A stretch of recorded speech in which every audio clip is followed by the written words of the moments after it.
حضرت زید بن حارثہ رضی اللہ تعالیٰ عنہ کی ایک کرامت بہت زیادہ مشہور اور مستند ہے کہ ایک مرتبہ آپ رضی اللہ تعالیٰ عنہ نے سفر کے لیے طائف میں ایک خچر کرائے پر لیا۔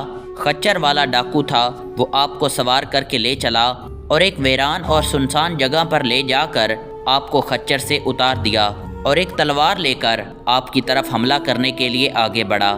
آپ نے یہ دیکھا کہ وہاں ہر طرف لاشوں کے ڈھانچے بکھرے پڑے ہیں۔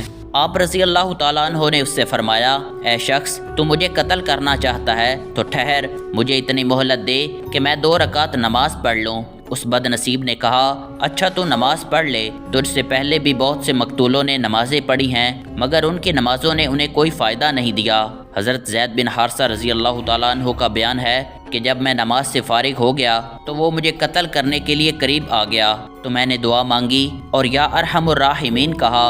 اللہ عز و جل کے ایک فرشتے کی غیب سے یہ آواز آئی کہ اے شخص، تو ان کو قتل مت کرو۔ یہ آواز سن کر وہ ڈاکو ڈر گیا اور ادھر ادھر دیکھنے لگا۔ جب کوئی نظر نہیں آیا تو وہ پھر میرے قتل کے لیے آگے بڑھا تو میں نے پھر بلند آواز سے یا ارحم الراحمین کہا اور غیبی آواز آئی۔ پھر تیسری مرتبہ جب میں نے یا ارحم الراحمین کہا تو میں نے دیکھا کہ ایک شخص گھوڑے پر سوار ہے اور اس کے ہاتھ میں نیزہ ہے اور نیزے کی نوک پر آگ کا ایک شعلہ ہے۔ اس شخص نے آتے ہی ڈاکو کے سینے میں اس زور سے نیزہ مارا کہ نیزہ اس کے سینے کو چیرتا ہوا اس کی پشت سے باہر نکل گیا اور ڈاکو زمین پر گر کر مر گیا۔ پھر وہ سوار مجھ سے کہنے لگا کہ جب تم نے پہلی مرتبہ یا ارحم الراحمین کہا تو میں 7ویں آسمان پر تھا، اور جب دوسری مرتبہ تم نے یا ارحم الراحمین کہا تو میں آسمان دنیا پر تھا، اور جب تیسری مرتبہ تم نے یا ارحم الراحمین کہا تو میں تمہاری امداد اور نصرت کے لیے حاضر ہو گیا۔ اور اس طرح حضرت زید بن حارثہ رضی اللہ تعالیٰ عنہ کی اس قاتل سے جان بچ جاتی ہے۔